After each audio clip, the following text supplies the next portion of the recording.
नमस्कार, आप देख रहे हैं इंडिया नाउ 24। मैं गोविंद गुप्ता। इस वक्त मैं पारोल गांव में हूँ, जो कि मांडवी पुलिस चौकी के अंतर्गत आता है। आज बीती सुबह बहुत दर्दनाक घटना हुई। एक हमारे साधु संतों के ऊपर आक्रमण हुआ, जो कि दर्दनीय है। आइए जानते हैं विस्तार से कि इस घटना का कैसे घटना घटी। आइए, हमारे साधु जो संत महात्मा जी हैं, उनके ऊपर ऐसे डंडे से प्रहार किया, जो कि उनको गंभीर चोट लगी। तो ये घटना कैसे घटी? विजयादशमी के दिन जो है ये लोग आए, हमारे वेद होटल है और उसमें जो है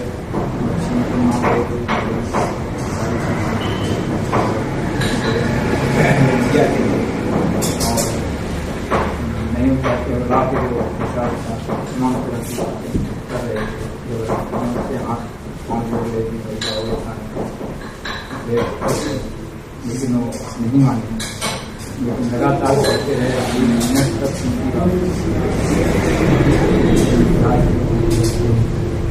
हाथ चला दिए और जो है उनके खिलाफ FIR। लेकिन आज प्रशासन जो है उन्हें कोई दंड नहीं, जिसके वजह से आज वो लोग फिर हमारे ऊपर खड़े हो गए हैं। आज क्योंकि घटना कितने बजे हुआ? आज सुबह 7:15 बजे सुबह की बात। अचानक ये लोग जैसे हमारे यहाँ साफ सफाई हो रही थी, अचानक वहाँ जो आकर हमारी धावा हुई। और वो लोग कैसे मारे आपको? किस तरह से? कौन से कोई आपको जिससे प्रहार किए, वो कैसे प्रहार किया? और डंडे से प्रहार किया, जो कि डंडा यहाँ मौजूद मैं पकड़ के रखा है कि हमारे सर पे लगते हुए भी, और कई डंडे हमको लगे सर पे। जब चोट आ गई तो बेबस होकर के खा गए, क्योंकि डंडा देखो यही यहाँ का, इसमें भी देखो यही डंडा कितना गंभीर रूप से इस डंडे से कितने डंडे? मैंने हमको कम से कम देखो ये हाथ में लगा है। उसके बाद इस्तेमाल की खोपड़ी फट गई, तब वो लोग बेबस होकर के सब। अभी कितने डंडे आपके प्रहार किए? कम से कम 10-12 डंडे। 10-12 घंटे आपको प्रहार किए। तो आप प्रहार करने के बाद आपने फिर उसके बाद क्या किया? फिर जब वो लोग आगे बगल के काली माता के मंदिर के साधु हैं, वो भी वहाँ पहुँचे हैं, लेकिन उनको वो भी देख रहे हैं तो वो भी चले गए। फिर कहने की वजह से कि हमारे ऊपर भी हमला हो गया। तो यानी उनका खौफ यहाँ पे साधु संतों में बना हुआ है? हाँ, बना हुआ है। अभी कुछ दिनों पहले पालघर में भी साधु संतों में हमला हुआ है। लोग का मनोबल बढ़ता जा रहा है, और जब साधु संत फकीरों को नहीं सुन रहे हैं तो किसको सुनेंगे? आप महाराज जी, आप क्या करेंगे इस मामले के बारे में? हर हर महादेव शंभू बाबा का राष्ट्रीय बाबा, अगर सनातन का बीड़ा उठाया है तो नाना प्रकार के कष्टों से गुजरना तो पड़ेगा। बात विजयादशमी के दिन को लेकर के या फिर आज को लेकर के नहीं है। ये कम्युनिस्ट और वामपंथी विचारधारा यहाँ पर पूरी तरीके से व्याप्त है, पूरी की पूरी तरीके से पालघर में मुख्यतया व्याप्त है। बहुत तेजी से धर्मांतरण का कार्य चल रहा है। और वैतरना नदी के पास में जो गौ माता है, जो मुक्त तरीके से वहां पे चलती हैं, वहां पर नदियों का पानी पीती हैं, आनंद मग्न है। अभी पुल का काम चल रहा है, आपने देखा होगा। तो पुल का काम करने के लिए बांग्लादेशी यहाँ पर आए हुए हैं। कुछ बांग्लादेशी यहाँ पर आकर के कार्य कर रहे हैं। अब उनको बेचने के लिए ये आदिवासी जो धर्मांतरण कर चुके हैं, जो क्रिश्चियन बन चुके हैं, वो उन गायों को पकड़ करके उन बांग्लादेशियों को कटवाने का काम करते हैं। आप पत्रकार हैं, आपको ये मालूम हो गई सब सारी चीजें। तो अब हम सनातनी जितने भी इसकी जिम्मेदारी उठाए हुए हैं अपने कंधों पर, तो बढ़ चढ़ करके आगे इस धर्मांतरण को रोक रहे हैं, गौ के कटान को रोक रहे हैं, गौ की रक्षा कर रहे हैं।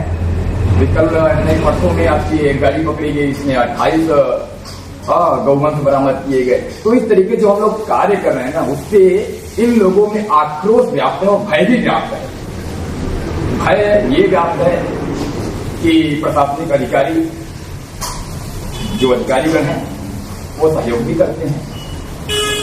अब जो नीचे के जो लोग हैं कुछ वो कार्य नहीं कर पाते पूरी तरीके से। इसका ये वजह है कि ये जो आतंक ये जो माहौल बना पा रहे हैं ना, बस उनकी वजह से बना पा रहे हैं। अधिकारी तो पूरी तरीके से न्याय और धर्म के रास्ते पर है ना, क्योंकि अधिकारी में अभी वाघ साहब मांडवी थाने के यहाँ पर आए, बापू ने बोला भी उनको कि वाघ साहब, तो उन्होंने कहा क्या कर लेगा वाघ साहब। तो ये जो इस तरीके की, ना उनको शासन का डर है, ना प्रशासन का डर है, ना उनको धर्म का डर है। आरोपी ने बोला है। बिल्कुल बिल्कुल बिल्कुल, न उनको प्रशासन से किसी भी तरीके का भय है, न उनको धर्म से किसी भी तरीके का भय है। वो धर्म से च्युत हो चुके हैं, धर्म से उनको कोई वास्ता नहीं है, क्योंकि अब वो विधर्मी हो चुके हैं पूरी तरीके से, क्रिश्चियन हो चुके हैं अधिकांशतः। और कहीं न कहीं क्रिश्चियनिटी व्याप्त है। वो संडे के दिन चर्चों में जाते हैं, तो फिर ये समझ लीजिए कि आज धर्मांतरण नहीं हो चुका, वो अपना टाइटल लगा रहे, कल को टाइटल भी बदल जाएगा, पूरी तरीके से क्रिश्चियन हो जाएंगे। अब इनकी दुश्मनी साधु संतों को देखने मात्र से है। ये मत सोचिए कि आपको क्या आपने गलती कर दी कि वो धावा बोला, आपकी कोई गलती नहीं। आप साधु संत हैं, आप समाज में अगर समरसता का भाव अगर लेकर के चल रहे हैं, समाज को एक नई दिशा देने के लिए प्रेरित कर रहे हैं, और आप अगर सत्संग कर रहे हैं, लोग आपसे प्रभावित हो रहे हैं, कुछ लोग आपसे जुड़ करके, हमसे बहुत सारे ऐसे आदिवासी लोग भी जुड़े हुए हैं जो हमारे भजन सत्संग कार्यक्रमों में शामिल होते हैं पूरी तरीके से, है ना, आश्रम से लेकर के गौशाले से लेकर के हर तरीके से आदिवासी लोग जुड़े हुए हैं, जिनके जीवन में सुधार हो रहा है। अब वो चाहते हैं कि ये इस प्रक्रिया में जाकर के वो इस प्रक्रिया में आवे, तो उनके हम दुश्मन हो गए कहीं न कहीं। कभी कोई इन आरोपियों से कोई आपका कुछ सालों से पहले या कोई दुश्मनी तो नहीं है? हमारी इनकी दुश्मनी केवल और केवल धर्म को लेकर के, क्योंकि हम धर्म को पुष्ट कर रहे हैं बराबर से। हम सनातन के स्वरूप को लगातार जो उसका ह्रास हो रहा है उसको हम मिटाना चाहते हैं, वो ह्रास न हो। सनातन हमारा फिर से जिस अवस्था में, उस अवस्था में अपने आप बना रहे, बराबर से मजबूती रहे उसकी। और ये क्या है, उनका लगातार दिन प्रतिदिन ह्रास कर रहे हैं, और इनके ह्रास करने के मार्ग में हम बाधा बन करके आ गए, इसलिए हमें इनसे दुश्मन है। आप कानून से क्या मांग करेंगे? कानून और प्रशासन, सबसे बड़ी चीज यही है कि साधु संतों की हत्या न हो, साधु संतों का उनका उचित मान सम्मान मिलना चाहिए। और दूसरी चीज ये कि यदि कोई भी अगर उनको प्रताड़ित करने की, हेरसमेंट करने की, अगर उनको तकलीफ पहुंचाने की अगर कोशिश करता है, तो उसको सबसे कड़ी सजा होनी चाहिए, उसको दंडनीय है, उसको मतलब अपराध है। अभी क्या हुआ, हमने उसको खुद माफ कर दिया। जब विजयदशमी के दिन आए थे तो हमने कहा नहीं बाबा, उसको जेल में मत डालो, उसको मारो पीटो भी, उसको बस क्यों समझा दो। ये हमारी दया ही हमारे लिए काल पड़ गई। आज उन्होंने बापू के ऊपर जानलेवा हमला किया ना, तो अभी इस तरह के हमला के ऊपर आपकी क्या प्रसन्न? आज मैं जा रहा था धर्मसभा में शामिल होने के लिए। आज हमें धर्मसभा में शामिल होना था, साधु सम्मेलन था। हम काशी से लौट करके, काशी मीरा से हम लौट करके वापस आना पड़ा। ये हुआ भाई बापू का सर फोड़ दिया उन लोगों ने। तो ऐसा ही है ना, वो चाहते हैं कि हम कोई भी किसी भी तरीके से आगे कार्य न कर सके सनातन के लिए, हम डर जाएं। लेकिन हम आपको ये भी बता दें बाबा, आपके चैनल के माध्यम से, कि हम डरने वालों में से नहीं, हम बड़े जिद्दी टाइप के आदमी। अगर उसके लिए अगर हमको मिटना पड़ा, बापू को अगर हमारी लाश उठानी हुई तो भी कोई दिक्कत नहीं, और बापू की लाश अगर हमको भी उठानी हुई तो भी कोई दिक्कत नहीं है। हम अपनी जिद पे अड़े हुए हैं। लेकिन हाँ, ये है कि शासन प्रशासन को हमारी तरफ देखना चाहिए। और मैं यहाँ के जो मुख्यमंत्री हैं या फिर यहाँ के जितने भी आला अधिकारी हैं, मैं उनसे केवल और केवल इस बात की मांग करूंगा कि आपके शासन में अगर संत और साधु सुरक्षित नहीं है ना, तो फिर ये सत्ता और शासन किसी काम की नहीं है। तो आप माननीय मुख्यमंत्री साहब से क्या मांग करना चाहते हैं? यही कि साधु संतों की सुरक्षा हो, साधु संतों को उनका सम्मान मिले उचित। इस तरीके से ना हो कि ये लोग उनको टार्चर करें, उनको हरासमेंट करें। सारे लोग हर तरीके से क्या बोलते हैं, नंगा नाच नहीं कर रहे हैं ना, कुछ उसमें असली भी साधु है ना, भजनानंदी भी है, हाँ, अलग अलग साधु दशनामी सन्यासी है, सबके अपने अपने विधान है, सबकी अपनी अपनी साधना है। तो सबको एक भांति समझ लेना गलत है। अभी आपने मांडवी पुलिस चौकी में कंप्लेंट डाला, क्या उस आप कंप्लेंट से आप खुश है? कार्रवाई उससे आप खुश है? प्रशासन पे तो मुझे बाबा आज तक कोई भरोसा नहीं है कभी। प्रशासनिक अधिकारी हाँ हमारे संपर्क में, सब कुछ है, ठीक है, अच्छा है, लेकिन प्रशासन से मैंने आज तक कभी भी जिस उम्मीद, जो जैसी उम्मीद होती है, जैसा होना चाहिए वैसा कभी मैंने चुस्ती दुरुस्ती वो पूर्ति नहीं कभी आज तक नहीं दी। तो इसलिए मैं अभी नहीं, मुझे लगता है कि क्या बोलते हैं, प्रशासन से कुछ हमारी की मदद होने वाली है। ठीक है, हाँ इतना जरूर कहेंगे आपके चैनल के माध्यम से कि हर सनातनी को अपने आप में हाँ बिल्कुल चुस्त तंदुरुस्त हो, सशस्त्र हो, हाँ ताकि वो अपनी रक्षा स्वयं कर सके। उसको अपनी रक्षा की जिम्मेदारी स्वयं लेनी होगी। ये शासन प्रशासन सरकारें आपकी सुरक्षा के लिए नहीं है, ये केवल और केवल आप वोट देने के लिए है और वो आपके ऊपर शासन करने के लिए है, इसके अलावा और कुछ भी नहीं है। आप जिस आरोपी ने इनके ऊपर हमला किया महाराज जी के ऊपर, उसके ऊपर क्या कड़ी से कड़ी सजा की मांग करेंगे? प्रशासन उनको क्या करेगी? प्रशासन अगर उनको ठीक है जो भी करे, हम तो यही कहेंगे कि कम से कम आगे से ऐसी प्रक्रिया कभी किसी साधु के साथ में था। हम तो ऐसा ही कहेंगे जैसे इस तरीके का अभी आज अगर हम ना होते ना तो बहुत बड़ी मॉब लिंचिंग अगर वापस ना आए होते। ये मॉब लिंचिंग है, समझ लीजिए, मॉब लिंचिंग तरीके से। और लोग इसको क्या है, इस तरह का जो पालघर में जो घटना कुछ दिनों पहले हुआ था, उस तरह की घटना से आप जो संबंध जोड़ रहे हैं क्या?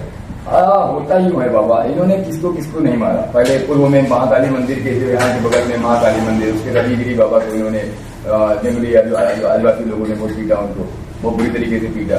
उसके पूर्व में भी यहाँ पे घटनाएं घटी थी हैं। और तो कुल मिलाकर के छोटा सा हम आपको एक ही चीज बता दें कि यहाँ जहाँ पर कम्युनिस्ट विचारधारा, वामपंथी विचारधारा बहुत पूरी तरीके से व्याप्त हो जाती है, वहां उनके दिमाग में, उनके जहन में एक ही चीज भर दी जाती है कि ये साधु संत, ये सनातन धर्म तुम्हारे लिए नहीं है।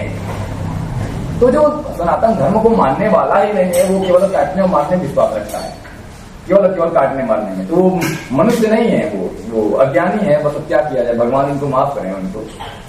हाँ थैंक यू। आप देख रहे थे हमारे महाराज जी को, जिनके ऊपर आज सुबह अर्ली मॉर्निंग में हमला हुआ, कुछ हमलावरों ने हमला किया लाठी डंडे से, तो जो उनको गंभीर चोट आया, तो प्रशासन ने उनको कार्रवाई किया है। आगे देखते हैं प्रशासन उस पर क्या कड़ा एक्शन लेती है। आगे नेक्स्ट वीडियो में आप देखेंगे। मैं गोविंद गुप्ता, धन्यवाद।